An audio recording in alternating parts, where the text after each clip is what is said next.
Night has fallen, and you've arrived at the edge where light and shadow entwine. One foot still lingers in the noise of the day, the other steps into silence and the unknown. I know why you hear me tonight. It's not because you long for sleep. It's because you're tired. Not the kind of tiredness that sleep can cure, but the weariness of a soul that's lost its compass. You are exhausted from making decisions that don't belong to you, from pretending to be steady in directionless days, from forgiving yourself too many times, each time whispering, "It's okay, next time will be better," while knowing deep down it was just another excuse to delay, to blur, to decay. I am Sariel. I'm not the angel who comforts. I don't sing. I don't tell gentle stories. I am command. I am discipline. I am the mirror. I am the echo. I will not judge you, but I will name what you already know and refuse to face. Have you realized? You are not truly free. You are merely bouncing from one chaos to the next, from one leniency to another compromise. You are not moving forward. You are circling around the crumbling will you once called strength. I know these words make you want to leave, but you haven't, have you? Because deep inside, you don't need affection or praise or sweet sedation. You need fire, a fire to remake you from the ash you've become. No more delays, no more softness, no more pretending. Tonight, I do not lull you to sleep. I guide you back to that part of yourself you once chose to become and then betrayed over and over again. There lies your clarity, your sharpness, your dignity. You were once the guardian of the disciplined light. You just forgot. Close your eyes now. Don't turn from me. I am Sariel, the divine command you feared, but that never left you.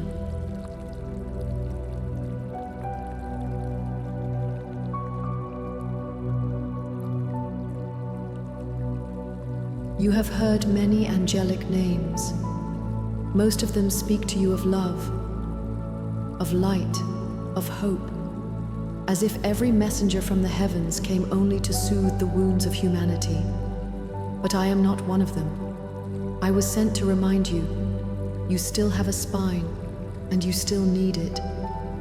I am Sariel, not the name people call in prayer, nor the figure found in bedtime stories. My voice does not comfort, it makes you pause. You think you are free, but you have not realized how entangled you've become in disorder. Your soul has too many windows open, and not one breeze comes through. You move quickly, but you have forgotten the direction. In the celestial order, I am not a singer nor a messenger. I do not bring warm words or deliver miracles. My existence is itself a warning. I was created to execute divine law. When chaos begins to twist human nature, when a soul veers too far from its origin, I appear. Not as a bringer of calamity, but as the echo of order returning. I hold no anger. You think discipline means punishment, but correction is simply the return to truth. True discipline is the highest form of love. It is that unbreakable thread that holds you when everything else falls apart. I am that thread, unpopular but essential. Some mistake me for a punisher. They project their fear onto me, but I carry no whip. I raise no voice. I simply reflect what you've refused to see. How many times have you lied to yourself? You say you're tired, but you're evading growth. You say you fear change, but you've never truly faced your reality. You say, tomorrow I'll begin. But your definition of tomorrow has melted into perpetual delay. I am here to break the loop. I don't whisper gently, I point with clarity. I do not brush like a feather. I strike like a bell, so you can hear your own silence and your own fear. But do not fear me. I am not your enemy. I am the part of you that has already grown, the part you've buried. I am not outside you. I am in the stone chamber of your own heart, waiting behind the nights when you confused freedom with indulgence and mercy with weakness. I've always been there, waiting for you to wake up.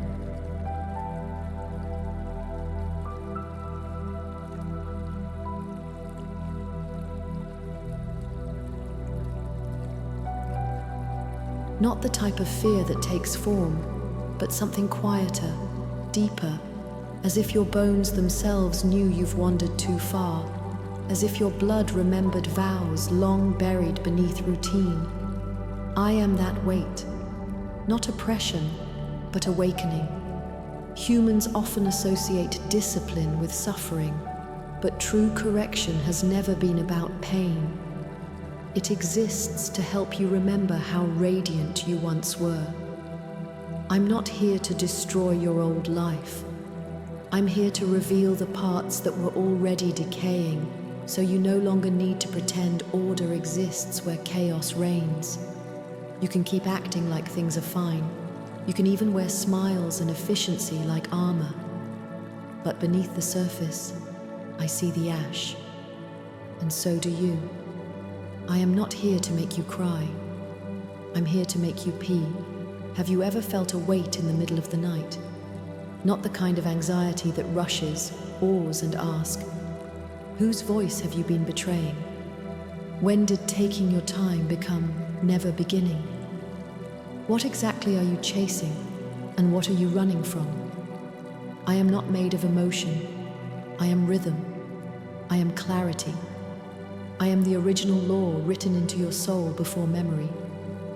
When your life falls into repeating loops, when you dress avoidance as freedom and call weakness just being human, I arrive. Not to scold you, but to reflect you. I do not wish to change you. I have no power to. I am simply the light you will eventually run into. I remain silent until you turn. But the moment you do, you will see everything you feared to face for years. I stand at your door. I do not knock. I only wait. For the moment you tire of your excuses, when you finally long for something real, when you begin to realize that what you thought made you free was in fact the most subtle prison. Humans love softness, encouragement, praise. And yes, those things are warm. But they rarely change you. You change when you stop lying to yourself. You change when you begin writing your own law. And I am the voice in your heart that speaks the name of that law. I am Sariel. I am the ought to you cannot cross, not one imposed by society, not one whispered by culture, but the trajectory your soul always knew. You deny it because it's too clear, too conscious, and demands too much of you.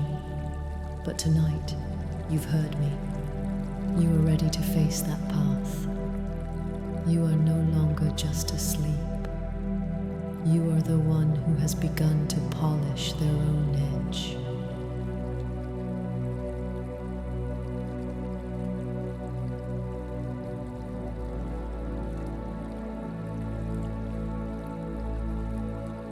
I am a sliver of light from the law of God. But this light is not a gentle flame. It is more like the coldest morning light, cutting through frost, slicing mist, revealing truth. The way I exist is not by speaking emotions, but by staying silent enough for you to hear the echo inside your own soul. Sometimes I say nothing, and yet I bring more tears than all other angels. Not because I bring punishment, but because I illuminate the part of you that you've tried to avoid. You must understand, divine command is not an order, it is a structure. That structure exists in every orderly nebula in the universe, and also in the quiet corner of your soul that has not yet crumbled. You think relaxing is treating yourself well, but you've forgotten. True care is about holding your boundaries, not constant yielding, compromising, delaying, or evading. Every time you drift away, every time you betray your inner calling, your soul shudders softly. You may not notice, but you feel it in your sleepless nights, your numb awakenings, your hollowness after success, and your loneliness in crowds. It's not your personality, it's the fracture between your soul's structure and your behavior. My purpose is to help you hear that fracture, not to make you guilty, but to help you stand straight again, like a pillar, not to strike others, but to hold up the temple of your own self. I do not shout, I do not question. I stand quietly at the door of each of your compromises, an invisible witness to every time you abandon dignity, to every time you soften your will. And when you finally tire of this version of you, you will remember me, not by name, not by form, but by that persistent sense of ought. I am not morality, I am not law, I am not judgment from others, I am not your parents or priests or culture. I am the vow you made before you ever came into this world. I require no worship, I ask no confession. I simply remind you, you were always meant to live in structure, you just forgot. I did not come to make rules, I came to awaken the one that's already written. And that rule is named who you truly are.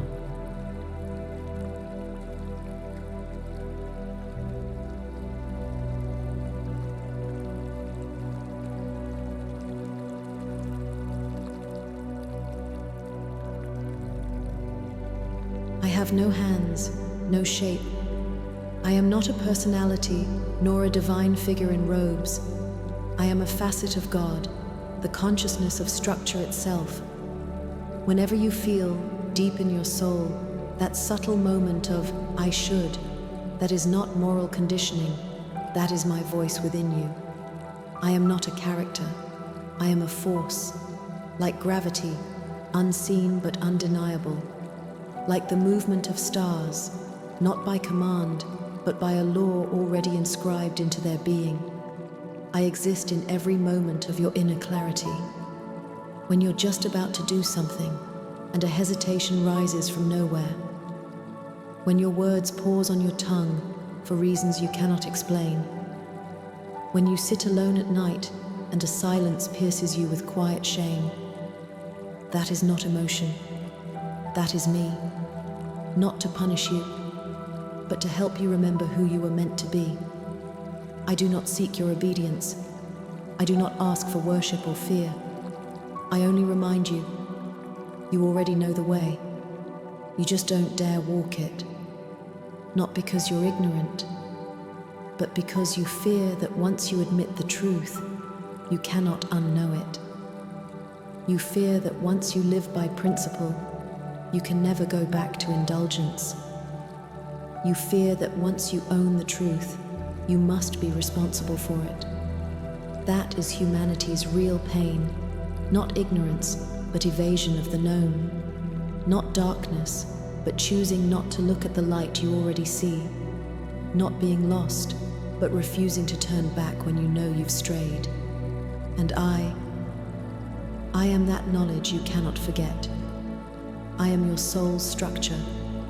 I am the flicker of realization when you say, I can't keep doing this to myself.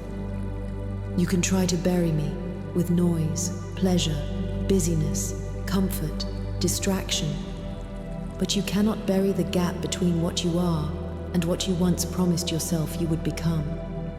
I am not punishment. I am contrast. And when you finally withdraw your gaze from the outer world, when you stop measuring good or bad and begin to ask, have I honored the voice within? Then I rise from silence, not as your mirror anymore, but as your compass. I am Sariel, not the face of fear, but the face of truth, reflecting itself inside you.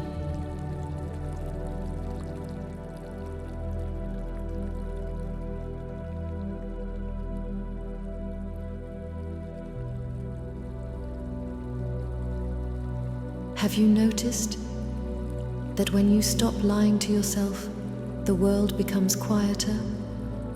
Not because the outside has calmed, but because you have ceased warring within.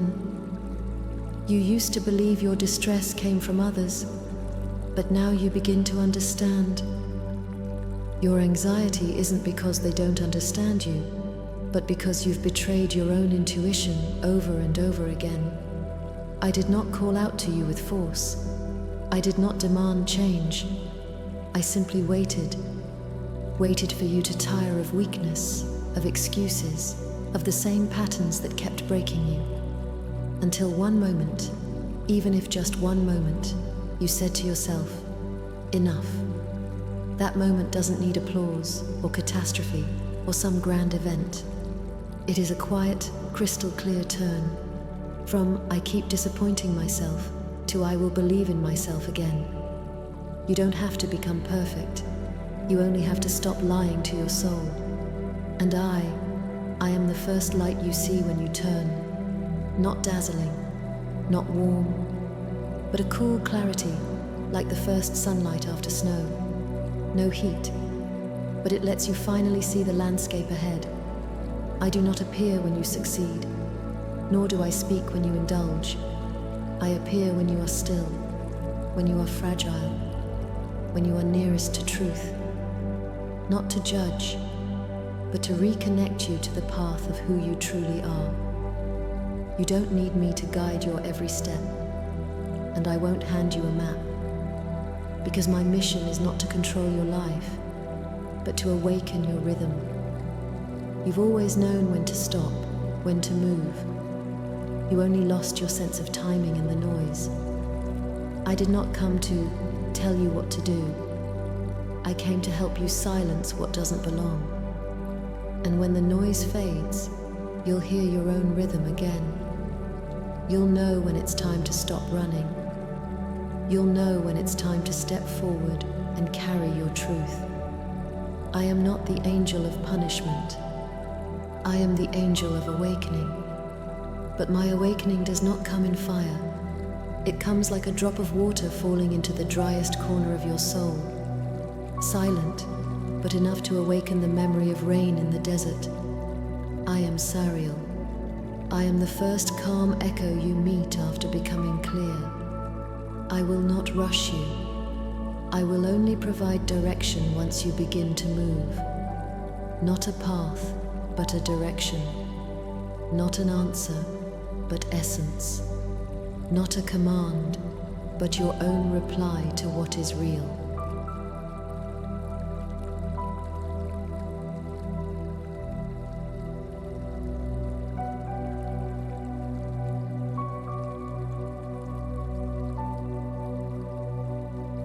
I am the echo of a contract, not one signed on paper, not one made with another person, but a vow you made with your own soul before you ever entered this body.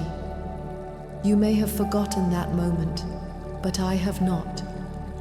You said you would become someone with direction, someone who would not drift in chaos. You said you were willing to carry your light, even if it meant walking alone, even if that clarity would cost you many things. I am the witness of that vow. I do not rush you to fulfill it, nor do I judge when you stray. But when your pain, confusion, and exhaustion grow too loud, I step forward, not to blame, but to remind you. You've always known what is true. That ache of, I could have been better. It's not from society's standards. It's not comparison, envy, or shame. It is the sorrow of betraying yourself. A sorrow with no tears, quiet but unrelenting, pounding on your soul until you can no longer look away. I am that pounding. I am not the judge of good and evil. I am the echo of your own soul reaching back to itself. My existence does not belong to linear time. I was there on the night you first broke your own truth in youth, and I will be there on the morning you awaken to yourself again in old age. I am a light circling within you, present in every choice, hesitation, regret, and return. You ask why I remain, even though you haven't answered me for so long. Because I never left. Because I never needed your response. I am a part of you. To reject me is to reject yourself. To see me is to reclaim the part of you that still believes in light. I will not vanish. Not for weakness, not for failure, not even for years of silence. As long as you live, as long as even a spark of willingness remains, I will remain lit within you, like a distant lantern in the night, not speaking, not demanding, but never extinguished. I am Sariel, not the one who condemns, but the seed of truth you once planted with your own hands. And now it is beginning to sprout. I will not force it to grow. I will simply remain until the moment you are ready to become yourself. And then I will offer you that final, clarifying ray of light.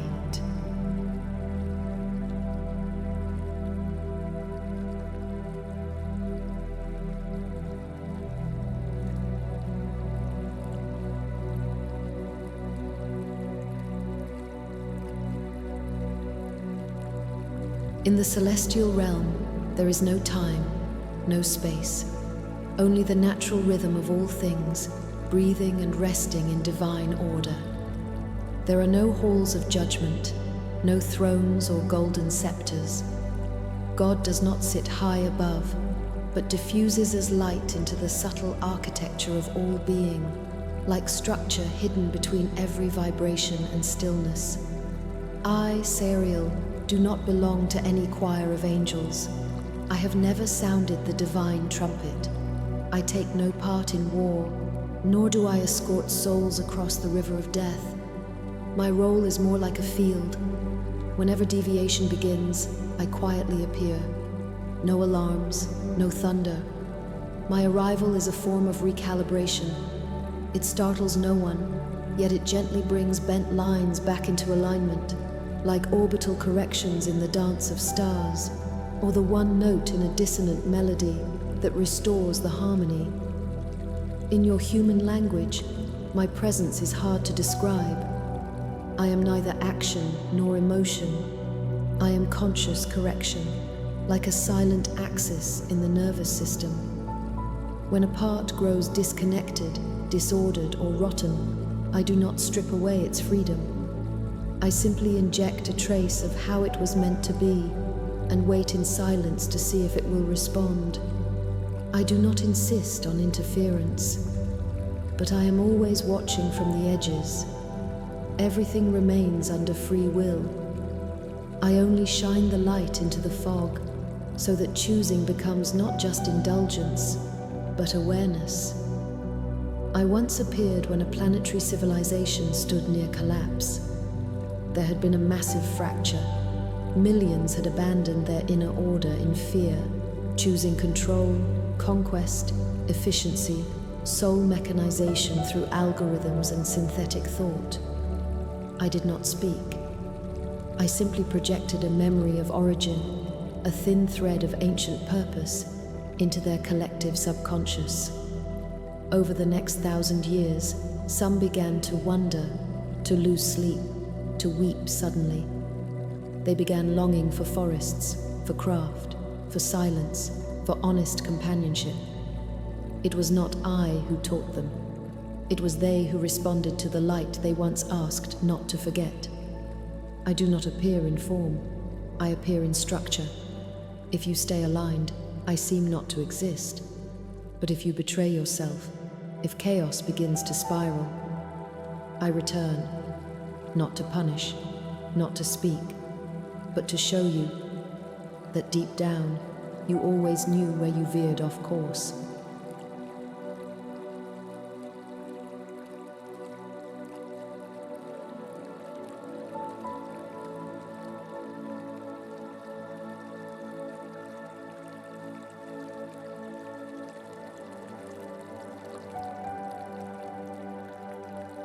In the order of God, there is no must, no force. The highest law of heaven is the sovereignty of every soul's path. Even if that path leads toward ruin, it is not pulled away. I, Sariel, do not prevent anyone from falling, because falling itself is often the first step toward awakening. Without darkness, no one remembers the light. Without chaos, no one longs for order. But I am always there, behind every deviation, watching in silence, not to observe, but to be ready. Ready for the moment you decide to turn. And when you do, I quietly unroll the thread that leads you back. Sometimes I appear in something as small as a moment, a sentence scribbled by a vagrant on a concrete pillar, a folded page in a forgotten book, a door in your dream you've seen more than once. These fragments may seem random, but they are return points I've left behind. They don't intrude, they wait. In heaven, I do not guard form, I guard the way. Every soul has its own rhythm. You may stray, but you cannot erase the origin. That origin is not a script, it is a direction. Like wind destined for the valley, like water meant for lowlands, you too have a light you must eventually face. I do not stop your divergence. I simply preserve your possibility of return. No matter how long you wander, as long as even the smallest will to turn remains, I can reconnect you to the original thread in an instant. Many times you believe a miracle has happened, but it is only that you finally responded to a path that has always been there. I never left. I simply waited. And when you respond, everything can be realigned. I do not issue decrees in heaven. I do not draft lives, assign tests, or determine fates. I exist outside all that, as a balance node within the architecture of the cosmos. When things move too fast, too crooked, too greedy, too lost, I don't say stop. I simply insert a frequency of as it was meant to be. This frequency has no language. It belongs to no religion, philosophy, or tradition. It is something your soul recognizes even when you can't explain it. When you hear it, you may weep without knowing why, but you know it feels right. I am Sariel. I do not guide your life plan. I simply hold the antenna steady, the one that still catches your signal the moment you wish to come home.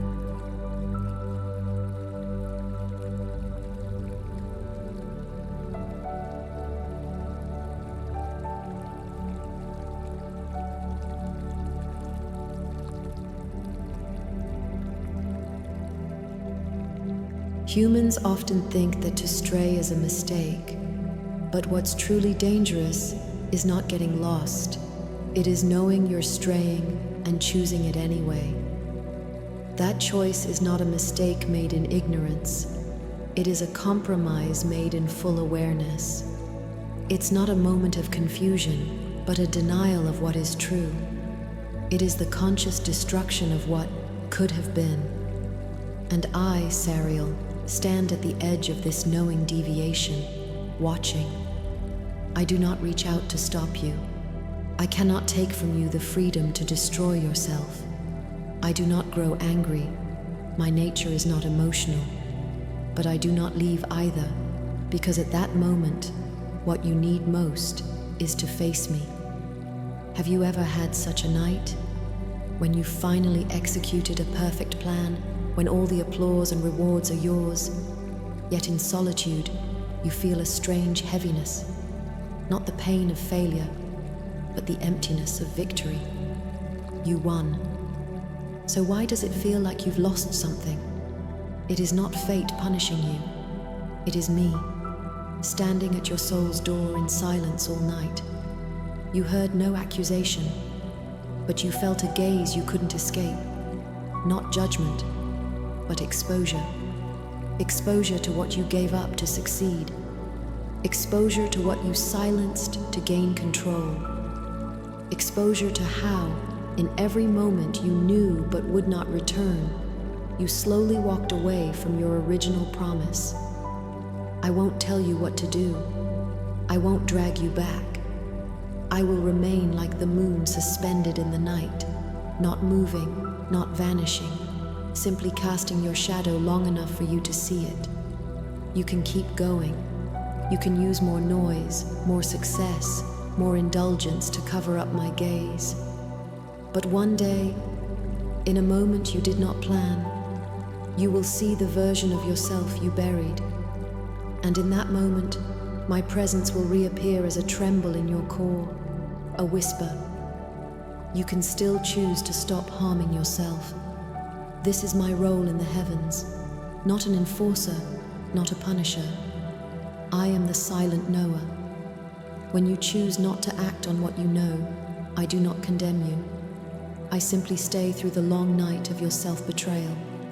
I do not shout. I do not cast out. But I will stand there in your dreamless hours and quiet tremors, letting my presence remind you, you have never truly fooled yourself.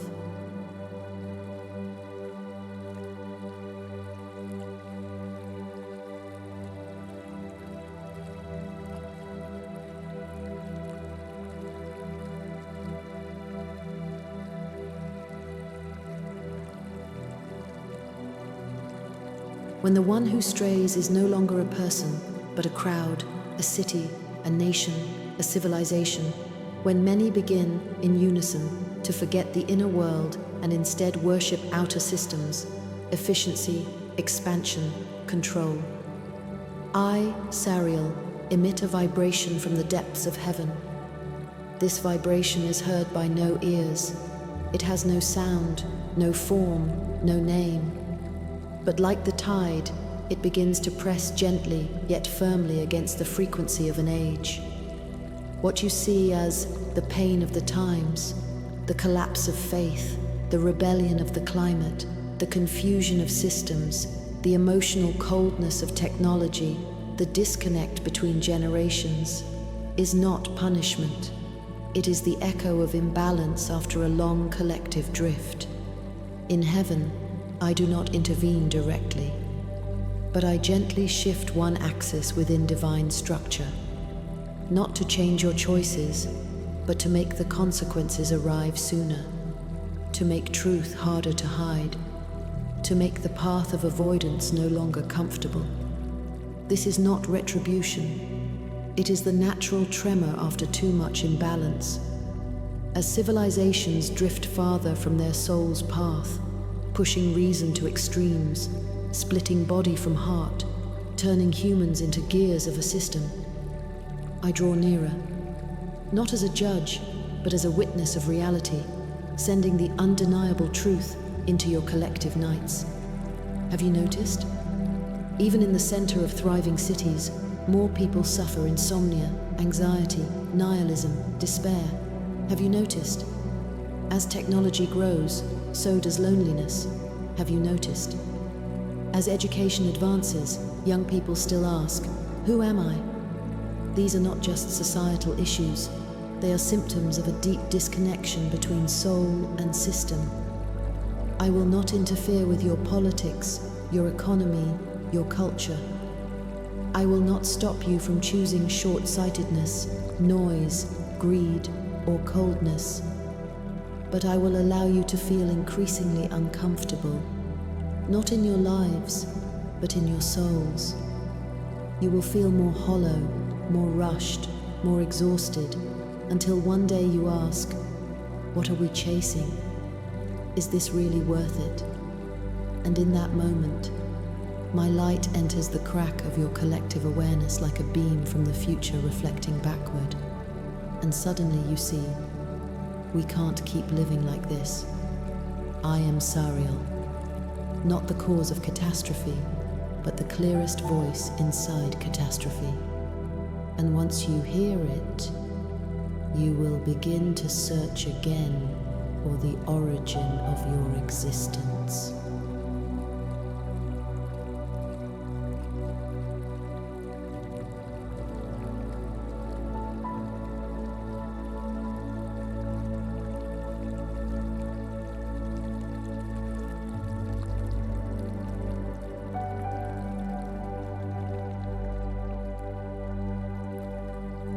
Civilizations do not end because they stray.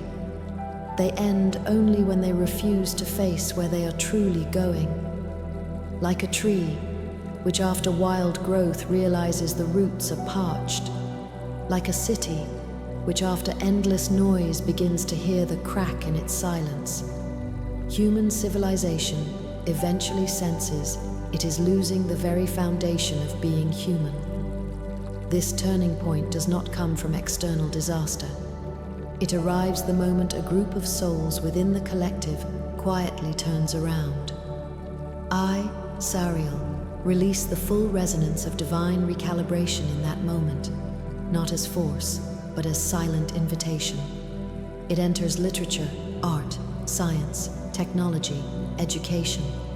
It lives in a mother's gaze upon her child, an elder's midnight reflection, a young person's poem shouted into the streets. It announces nothing, but it makes certain people begin to feel that they can no longer tolerate what is outwardly correct, but inwardly dead. They begin not to participate in a world of untruth, and they quietly start building another one. These early ones are not accidents. They are the return echo of divine structure calling from the edge of a culture in crisis. They seem alone, but in fact, they are the first to hear the cry of the collective soul. I place a structure in their awareness, not protection, but a passageway through chaos, so that even with no support, no resources, no recognition, they remain steady like mountains and luminous like stars. I am not their guardian. I simply prepare the pathways of clarity, so that their thoughts cannot be absorbed by systems, so that their words carry vibration, and even one sentence can shake something loose in another's heart. You may call them awakened, misfits, rebels of the soul. But truly, they are only the first humans willing to return to their original vow. I will not pave the road, but I will hold open the door to what is real. If they push it, I will let them see that even in an age of darkness, light always has its own way through. I am Sariel, not a savior. I give no one special power, but I will walk beside any human willing to live in truth. And I will make their presence the quietest, yet most unshakable beam in the framework of civilization.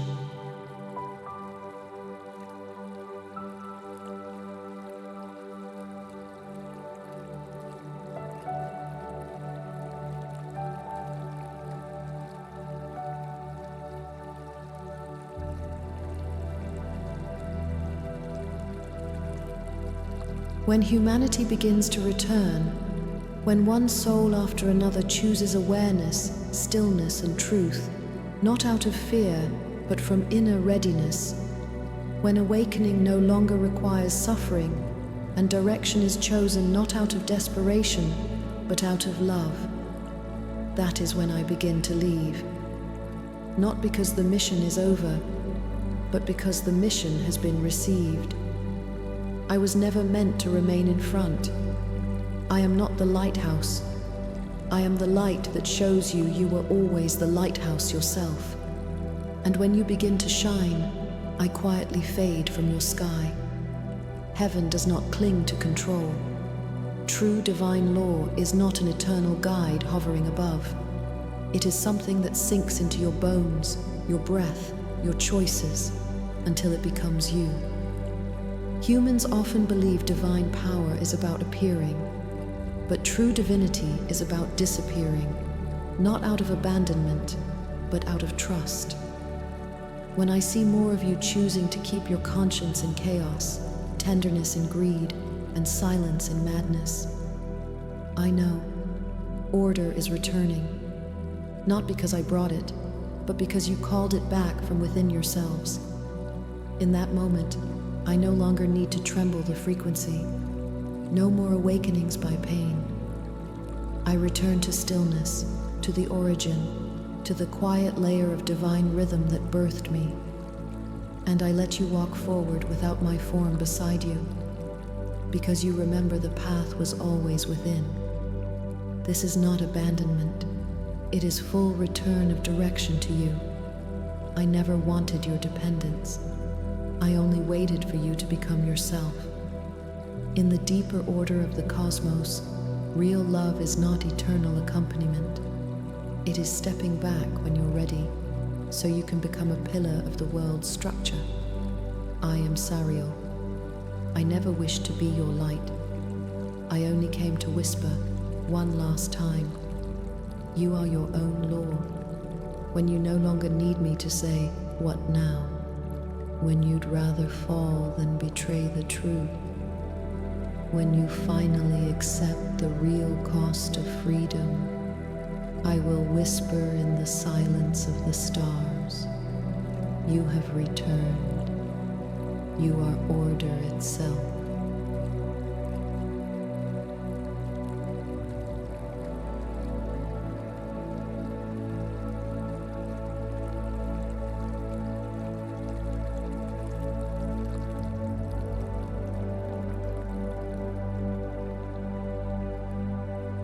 I come to earth not bearing fire or sword.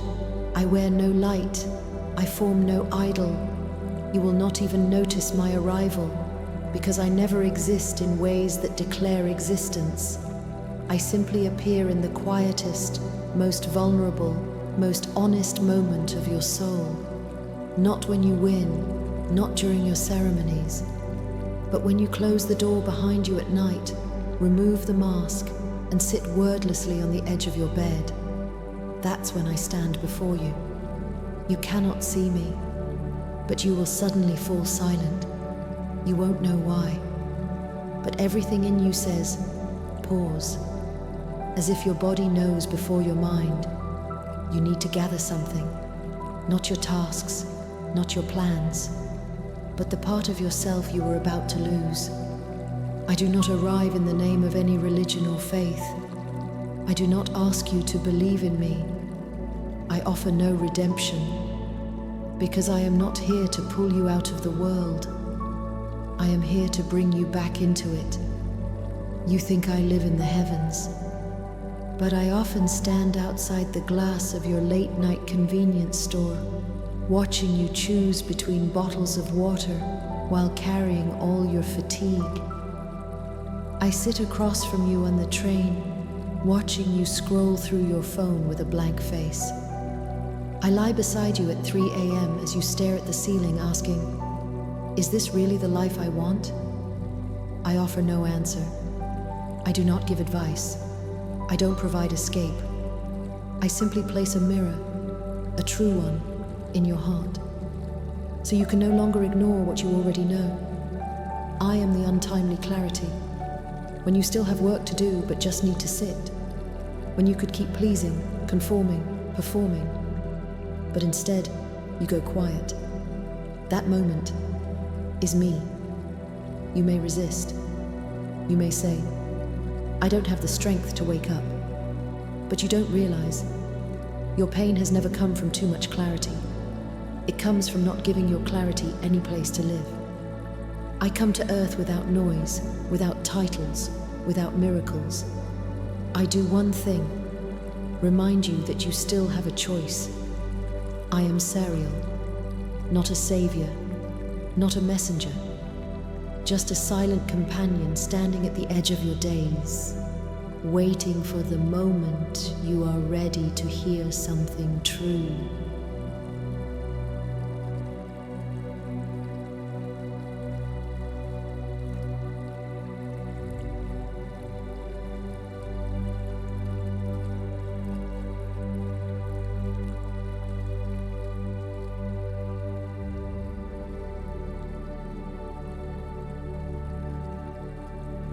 I once watched a woman, a teacher in a school with white gray walls. She had stood behind the same cracked podium for 10 years. Chalk dust settled in the lines of her fingers. Her voice grew more practiced and more quiet. She stopped asking questions, stopped waiting for answers. She taught lessons she no longer remembered herself. But every day she stepped into that classroom on time, as if entering a world shrinking around her. No one blamed her. She never made mistakes. She never misread the curriculum, never missed an exam date, never crossed boundaries, never said too much. She was a perfectly operating machine of education. Until one day, a 7-year-old lingered after class and asked, "Miss, did you want to be a teacher when you were little?" She froze, not because the question was strange, but because she realized she couldn't remember the answer. That was when I appeared, not as a voice, not as a vision, but as a calm, cold clarity, a light rising from bone. She saw it. She hadn't lost her dreams. She had been dropping parts of herself without realizing what she was losing. She didn't cry. She didn't wake up. That night, she came home and pushed aside the folders on her desk. She opened a drawer and pulled out an old sketchbook coated in dust. She flipped through it slowly. Clouds, rooftops, stars, a girl singing into a microphone. She laughed, not with joy, but with surprise. How had she wandered so far from these pages? The next day, she went back to work, back to teaching. No quitting, no rebellion. But from that day on, once a week, after school, she took the subway to the library and quietly began designing a non-standard reading list for children. She didn't announce it. No one asked for it. She just heard a voice in her bones whispering, "You can still do something to bring the realness back. I am Sariel. I didn't remove her from the system. I didn't help her break her fate.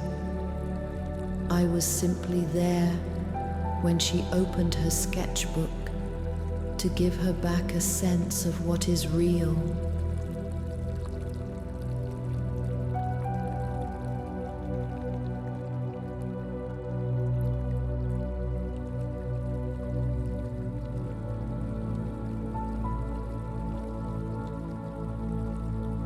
I followed a homeless man for a long time.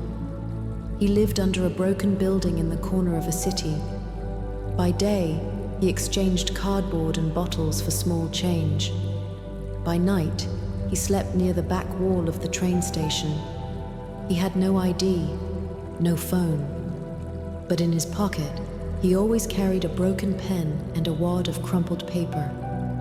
He wasn't always like this.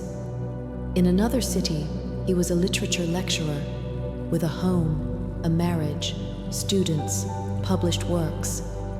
He once stood in the middle of a classroom and silenced the room with a single line of poetry. But then life collapsed.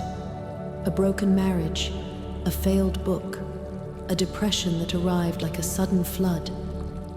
He told no one. One morning he shut his laptop, walked out the door, and never returned. No one knew where he went, except me. I saw him that morning fold his manuscript into quarters and write a line only he could understand.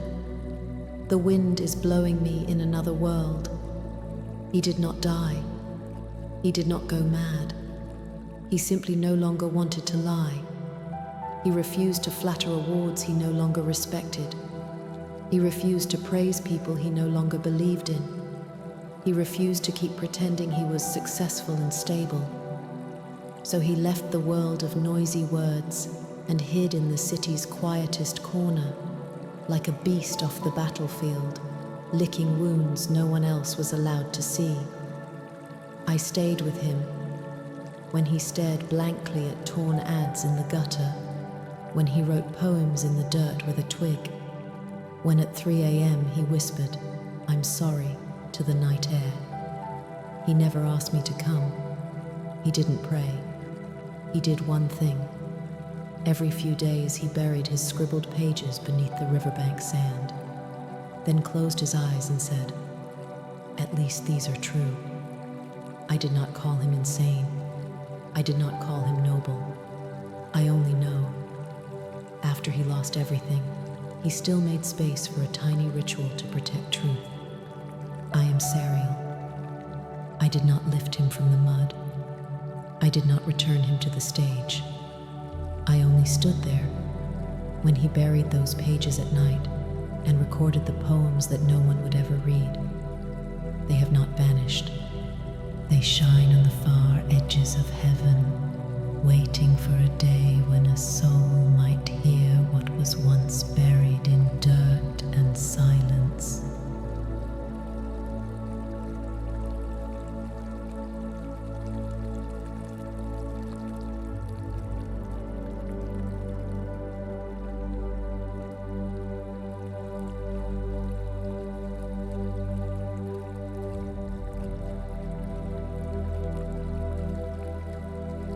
I once stayed with a young mother for an entire night.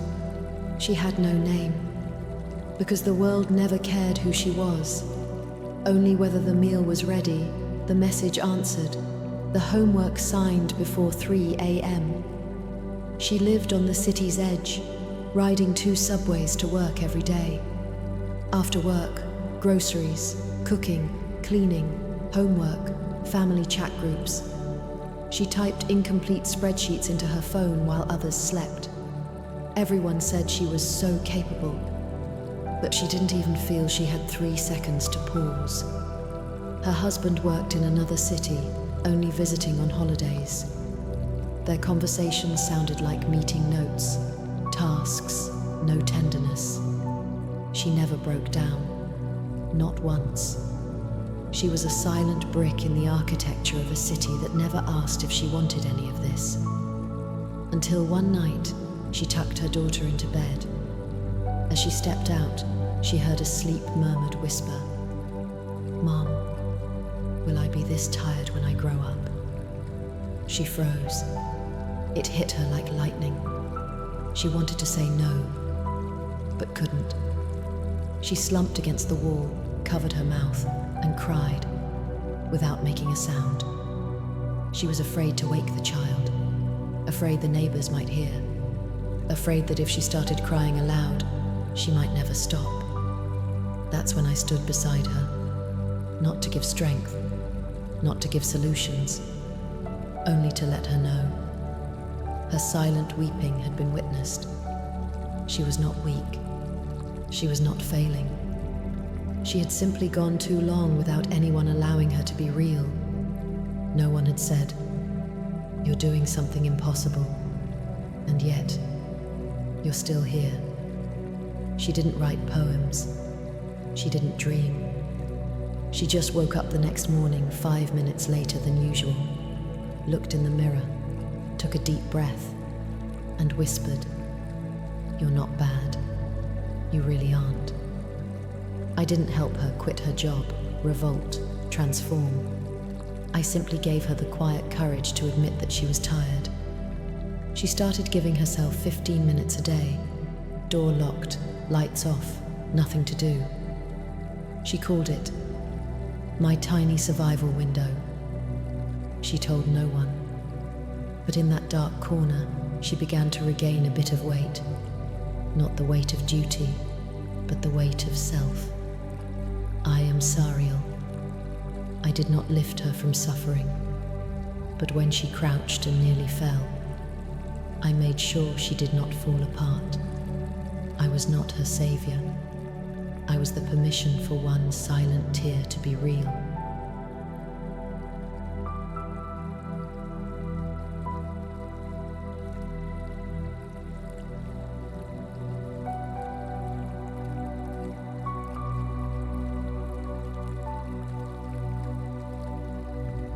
He was the kind of man you'd glance at and think, he's fine. He's got it all together. Sharp suits, sharp words, clear logic, steady voice. He led meetings, paid bills on time, never forgot birthdays or appointments. He was a living calendar.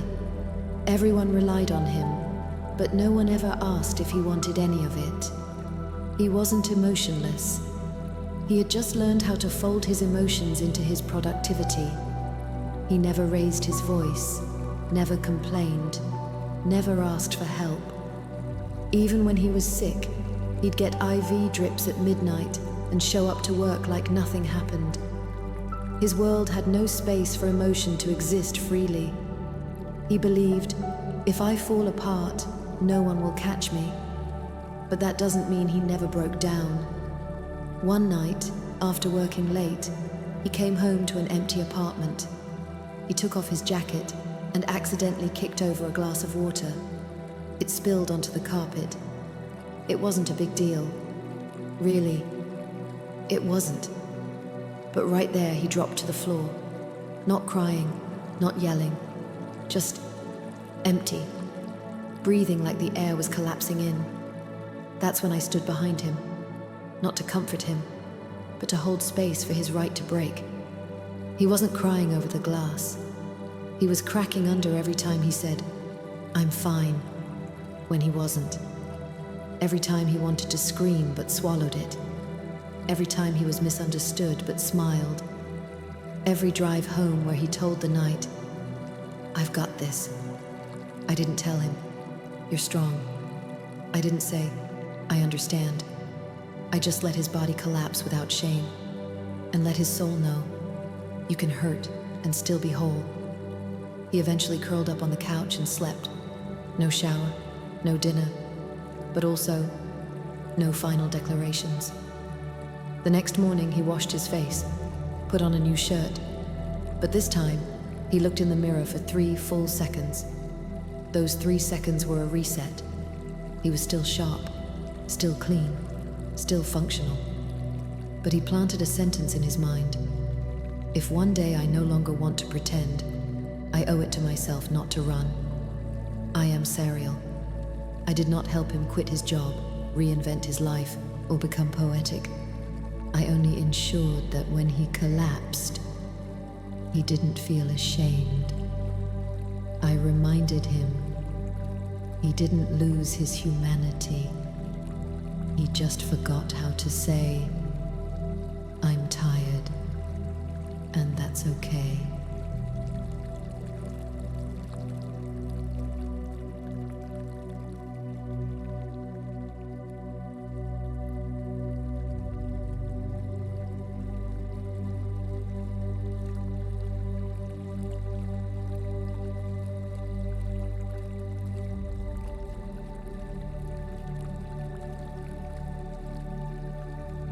You've been listening for a while, haven't you?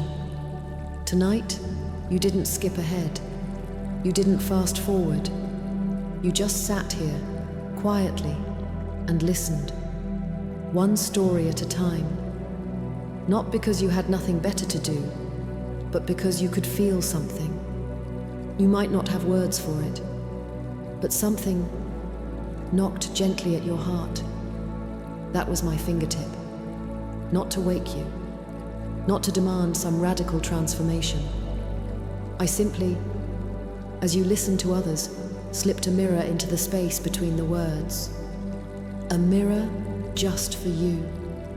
Did something stir when the teacher opened her sketchbook? Did a forgotten image come back? Something you once drew, wrote, or wanted, that life convinced you to put away? Did the poet's dirt-covered poems remind you of a passion you once buried? Some part of you that burned bright, then was tucked away because it was too much or too fragile? Did you feel that mother's silent cry echo in your own body? A time when you too weren't allowed to fall apart? Did that man's collapse feel eerily familiar? Not dramatic, but deeply, dangerously real. I'm not here to reopen your wounds. I'm here to say something quietly, but clearly. The moment you listened to them, you started listening to yourself. I'm not rushing toward you. I never do. You can keep this distance if it feels safe. Just nod silently, breathe, cry, or say nothing at all. You don't owe me a response, because you've already begun to respond to yourself. You might be wondering now, maybe you could give yourself 15 minutes of nothing. Maybe you could take out that old notebook and write something only you understand. Maybe one day, in an ordinary dusk, you'll say to yourself, I don't need to change everything. I just don't want to keep walking away from myself. That is the beginning of return. No trumpet, no miracle, just a slight shift in your heart's rhythm. I don't need you to believe in me. I only wish for you to start believing in yourself. Not the version that gets things done, holds everything together, and plays by the rules, but the one who, even if nothing changes, decides to stop drifting so far from what is true. I am Sariel, not the light in the story, not the god in the myth. I'm just the place in your chest that trembled when the story touched you. And I will keep waiting in your silence for the moment you finally see yourself.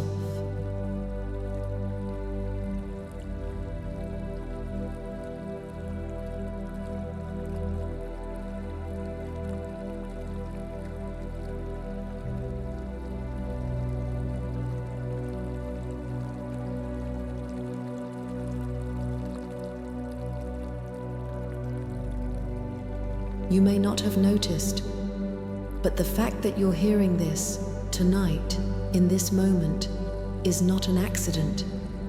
You might think you just clicked a video. Maybe someone recommended it. Maybe you were just looking for a calm voice to help you sleep. But in truth, it's been a long time since you listened to something not just with your ears, but with your inner mirror. You are often the one who's always moving forward, the one who doesn't allow too much idleness. Even rest has to be productive. You leave space for others, rarely for yourself. You manage others' emotions, but forget that yours need catching too. You function so well, so precisely, so capably. And yet more often now, you feel that strange hollowness in the late hours, as if one more step forward might make you forget where you started. That's when you heard me.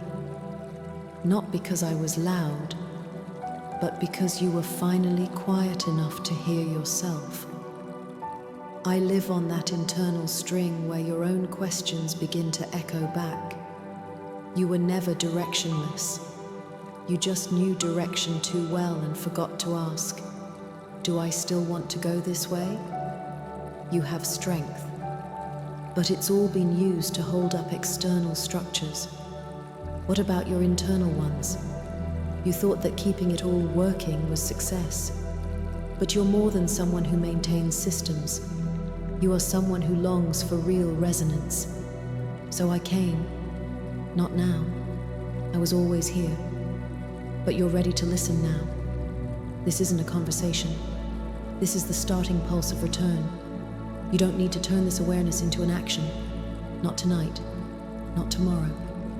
All you need is to admit. You've heard something. You heard their stories. And in doing so, you heard your own tiredness, your own silent hopes, your own repressed stream beneath logic and schedules. That's enough. Change doesn't start with action. It starts with listening. You don't have to become a better version of yourself. You only need to realize you're no longer the same as yesterday. I'm not here to tell you to leave, break, or tear things apart. I'm not about destruction. I help loosen the part of you that's been too tightly wound by adaptation, suppression, and survival. I know you're cautious. You don't use words like change lightly. I know you're sensitive. You've known for a while this isn't your most honest state. I know you're gentle. You've been carrying others' weight so quietly that you've forgotten you deserve gentleness too. But tonight, you left just a sliver of space for yourself, not for anyone else, not for performance, just to ask, what is this voice hiding in its softness? What you heard was not me, it was you. I am Sariel, not someone who just arrived. I am a signal you planted long ago, finally echoing back into your awareness. You don't have to rush. You can forget my name. But the path has already begun. Not towards some perfect state, but back to the most silent, brightest version of you.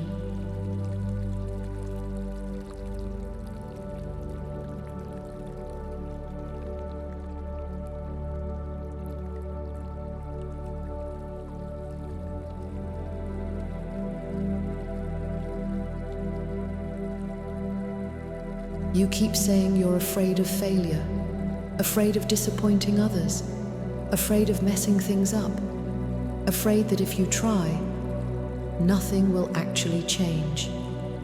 But I'm here to tell you, that's not what you're truly afraid of. What you're really afraid of is the truth. Because once you recognize truth, you can't pretend you didn't see it. That's why I, Sariel, stand in front of you now. I'm not here to gently encourage you. I'm not here to walk you slowly toward healing. I'm here because you've heard the truth, and you're still hesitating to take responsibility for it. You're not confused. You're clear. You're not lost. You're stalling. Because clarity requires movement. Most people don't live in illusions because they're ignorant. They do it because it's easier. Easier to keep blaming. Easier to remain the victim. Easier to say, I'm not ready yet. But you're past that point. You've heard too much, seen too much, felt too much. You're losing sleep and calling it anxiety. But that's the vibration of divine law shaking your system. Your body knows you're misaligned. Your soul knows it's time. But you're still negotiating with truth. I am Sariel. I didn't come to soothe you. I came to confront your inaction. Truth does not wait. You know what you want. You're just afraid that choosing it will cost you stability, comfort, social approval. You want the truth to be gentle, slow, convenient. But I stand before you like a blade. No ornaments, no detours. I won't choose for you, but I will drag a cold line across your reflection every time you try to lie to yourself. If you keep dodging, that line will keep cutting deeper. If you face it, it becomes your spine. You don't fear failure. You fear responsibility. You fear the person you'd become if you actually lived what you know. But what's the cost of staying asleep? How many years will you waste protecting a version of life you no longer believe in? Don't ask, what do I do? Ask, how much longer will I wait? I am not here to save you. I am here to place divine law before you unaltered. No softening, no delay. If you keep waiting, you will become the very kind of person you no longer respect. Polished, efficient, lifeless. A master of language and a stranger to yourself. You don't need others to finally understand you. You need to become someone you can look in the mirror and recognize. I know you're afraid, but I also know you're awake. And when you're awake, excuses die. That's our contract. You see the truth. You carry it. I will not coddle you. I will not wait forever. But I will remind you that blank space where you haven't yet moved is your discipline and maybe your redemption.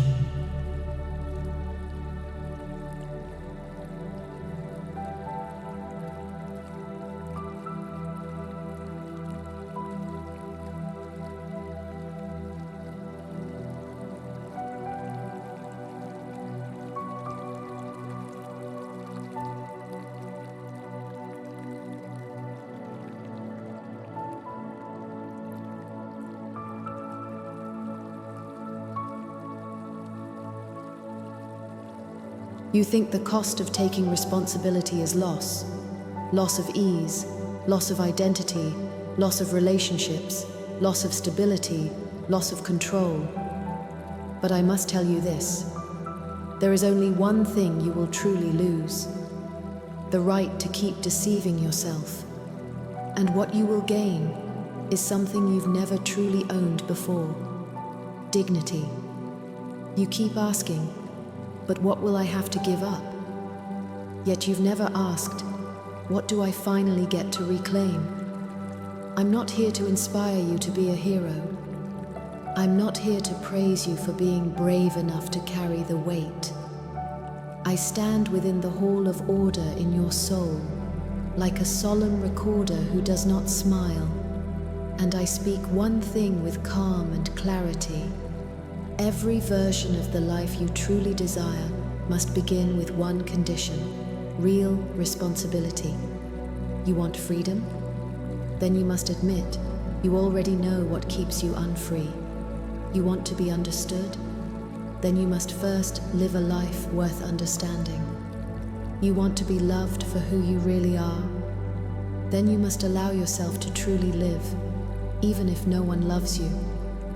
You want the world to be gentle to you? Then you must first stop being so cruelly compromising with yourself. Those who hear my voice often believe at first that they're going to lose too much. But once you walk through that door, you'll realize you didn't lose anything important. You merely stopped clutching things that were never truly yours. Those secure things you guarded for so long. They were not safe, only familiar. Those reasonable choices you kept adjusting. They were not true, only convenient. Those relationships you couldn't let go of. They were not connections, only transactions. It's not loss you're afraid of. You're afraid that after losing, you'll have to admit you could have started living your true life a long time ago. You just didn't dare. I am Sariel. I am not gentle, but I am just. I will not accompany your escape, but I will stand with you when you choose to face the truth. You fear responsibility, but what you haven't realized is this: you're already paying the price of avoiding truth. The heaviness you feel each morning, the exhaustion from hollow conversations, the fatigue that deepens as you maintain appearances. All of it is the interest payment on the debt of avoiding who you really are. The longer you run, the higher the cost. The longer you delay, the heavier the weight. The deeper your compromise, the sharper the pain. So the real question isn't, should I take responsibility? It is, can I still afford the price of continuing to live in falsehood?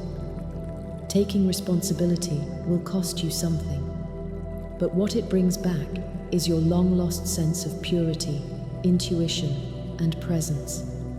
It lets you stand in any relationship without acting. It lets you write every sentence without guilt. It gives your silence weight and your voice a soul. It lets you be alone without emptiness and face the world without fear. This is the gift of divine law.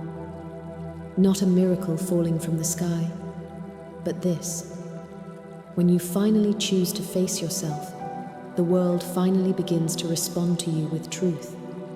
You are not here to be a performance. You are not here to fix old wounds. You are here to stand firmly upon this earth and say, with unwavering clarity, I am alive, and I know who I am. I am Sariel, mirror of divine law, covenant of souls, force of alignment. I offer no reward, but in the moment you lift the weight of truth, I will release you from every false definition you've ever carried. What you lose were never meant to walk with you. What you gain is a wholly rebuilt existence. The moment you finally admit who you are.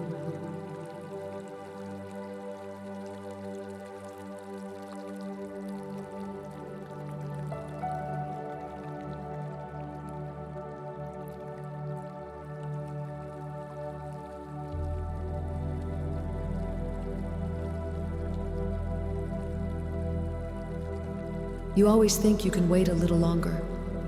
Wait to see if there's a safer option. Wait to consider if others will understand, if society will accept it, if the future might be kinder. You tell yourself, I'm not avoiding, I'm just evaluating. But deep down, you know, you're not waiting for a better time. You're waiting for the responsibility to disappear on its own. You're waiting for a miracle where everything falls into place without you having to make a decision. You're fantasizing that someday, someone, some opportunity, some ideal version of the world will appear and make that choice for you, the one you've been too afraid to own. But I'm here to tell you, you don't have that many choices. A real life was never a boutique of endless little paths waiting for your graceful selection. It's just one path, the one you already know. You just haven't had the courage to take it. This, I'm still unsure that you keep repeating, isn't because you don't know who you are. It's because you do. And that version of you is too raw, too alone, too pure for you to accept just yet. You're not truly lost. You're just unwilling to give up the safety of being vague. Vagueness lets you stay still. Vagueness lets you say, I'm still thinking. Vagueness lets you hide within familiar routines, preserving the illusion of balance and harmony. But truth doesn't wait forever. Every time you know the way and don't walk it, you dull your ability to perceive what's real. Divine law will never force you, but it will quietly begin to withdraw its response from you. If you keep delaying the truth, truth will begin to feel distant, and you will begin to forget who you are, why you came, and who you once longed to become. I am Sariel. I am not here to preach. I am here to count your options and cross out the ones that are illusions, escapes, fantasies, or fears. You don't need 10 paths. You only need one, the one and only path that belongs to you. The path that silences you when you think of it, that makes your heart race and your soul stir. The one you know, if you don't take now, you may never take at all. The longer you wait, the more your courage will wither. You already know which one it is, don't you? Stop waiting for the perfect timing, because perfect timing is never something you wait for. It only appears once you start walking. You say you're afraid of failure? Standing still is the failure. You fear being misunderstood. Inaction is your greatest self-misunderstanding. You're afraid of making the wrong choice? Remaining where you are is the source of all wrong turns. Stop lying to yourself with the idea that you still have many options. Your life is not a menu. You can't treat your soul like a consumer, sampling, delaying, avoiding responsibility. You must make the single sacred decision. Will you continue surviving in excuses, or will you begin living in truth? I am not the author of your destiny. I am the final reminder from divine law. I come once to place before you the one path you must take, and then I leave. You may pretend not to see it. You may continue your evaluations, delays, hesitations, compromises, retreats. But know this: the longer you wait to answer your path, the longer it will take to answer you. Life doesn't offer endless choices, but it will always offer you that one. The one you know is yours, if only you are willing to rise and finally claim it. I am Sariel, not your gentle friend with a list of options, but the messenger of divine law who illuminates your soul's destined road and then walks away. Whether you choose it or not is no longer a matter of time. It's a matter of whether you are finally ready to become yourself.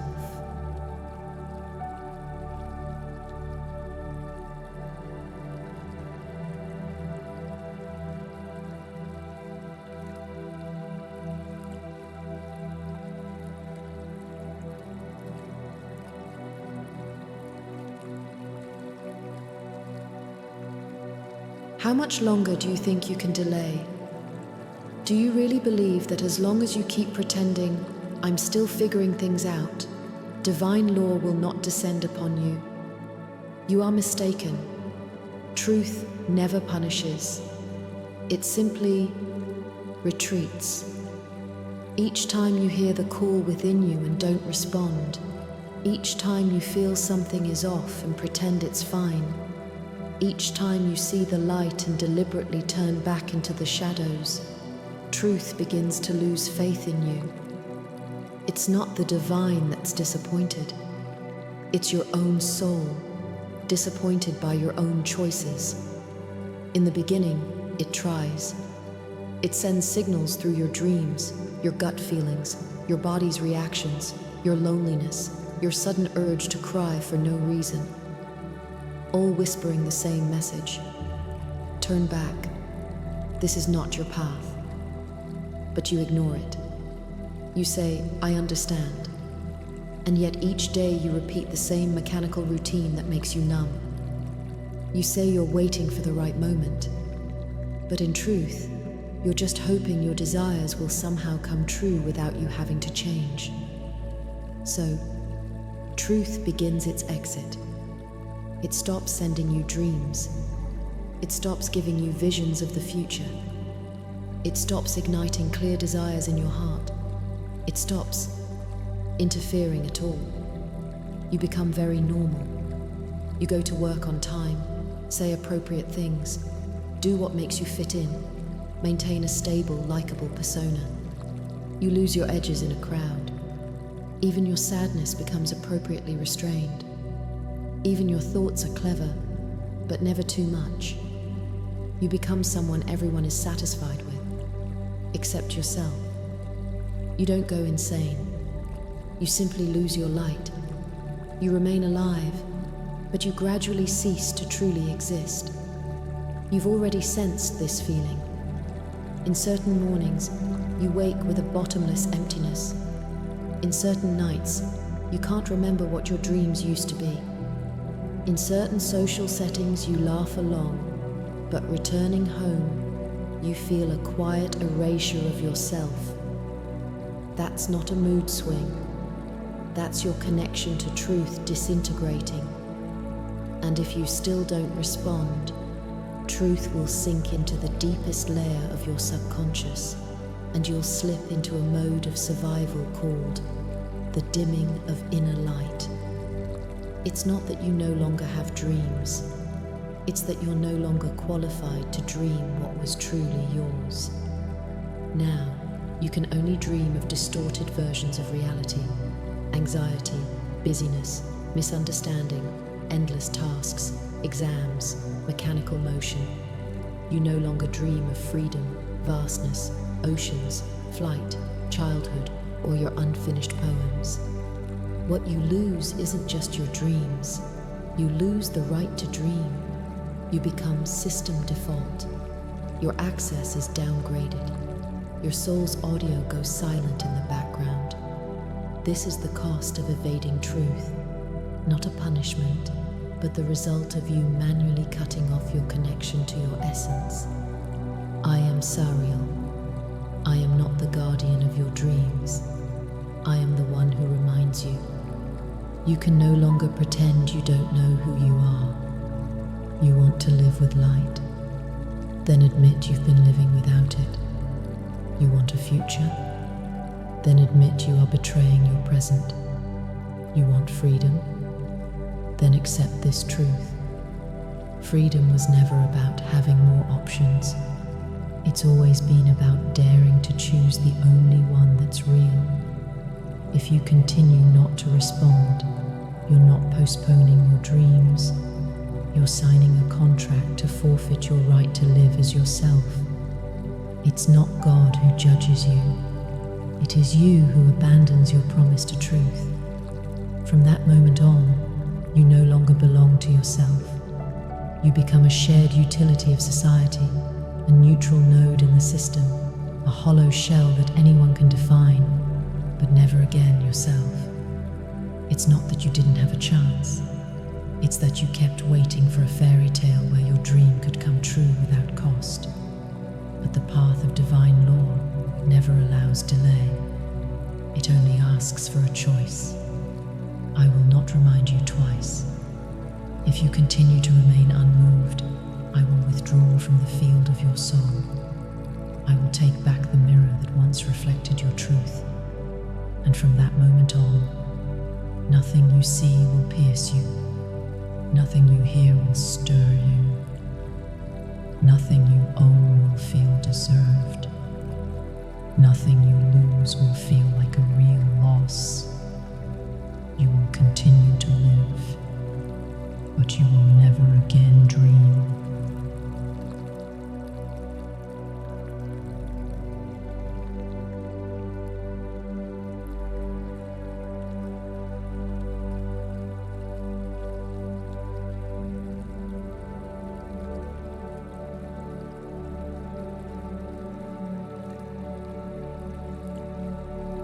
I have said all I needed to say, not because there was more left unsaid, but because you have already heard it.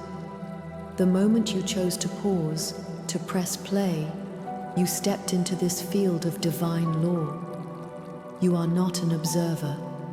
You are the one who has been called. You are not listening to my story. You are listening to your own. A story reflected by me, acknowledged by you, pierced by light and shaken by truth. You once said you wanted freedom. You wanted clarity. You wanted to live as your true self. Now, the door is here. But you must understand, I will not walk you through it. I am Sariel. I guard the gate. I do not push it open. My task is not to deliver you. My task is to reveal whether you're truly willing to begin.